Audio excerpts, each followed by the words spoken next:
What if I told you that one of the greatest movies ever made isn't about action, revenge, or some big heroic mission, but about patience, resilience, and hope slowly winning against a broken system? This is the Shawshank Redemption. Andy Dufresne is a calm, soft-spoken banker who's sentenced to life in Shawshank prison for killing his wife and her lover. He insists he's innocent, but the court doesn't listen. And once you're inside Shawshank, innocence doesn't really matter. What matters is surviving. The prison is cold, violent, and run by people who enjoy power more than justice. Inside, Andy meets Red, the guy who knows how to get things. Red has been in prison for decades, and he understands the rules. Don't stand out. Don't hope too much. Just do your time. Andy, on the other hand, doesn't fit. He's quiet, polite, and strangely calm, even in a place designed to break people. As the years pass, Andy starts doing something unusual. He doesn't fight the system head-on. He slowly reshapes it. He uses his banking skills to help guards with their taxes. He builds trust. He expands the prison library, giving inmates books, education, and something rare in Shawshank: mental escape, music, knowledge, a glimpse of the outside world. But the movie makes one thing very clear. Prison doesn't just lock your body, it slowly traps your mind. Red explains how people become institutionalized. At first, you hate the walls, then you get used to them. Eventually, you depend on them.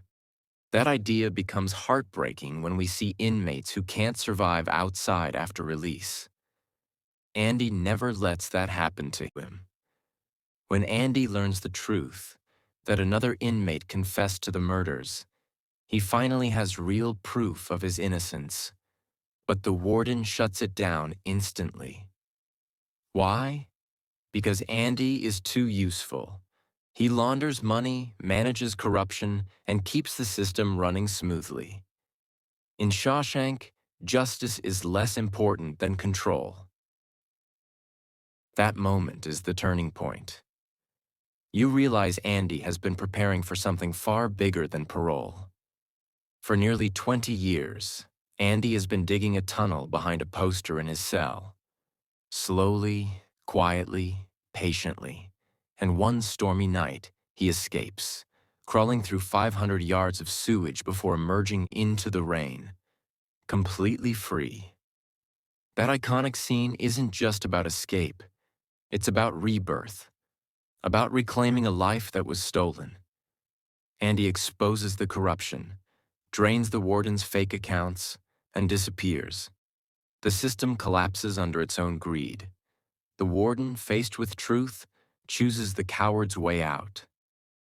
Red is eventually released, but freedom scares him.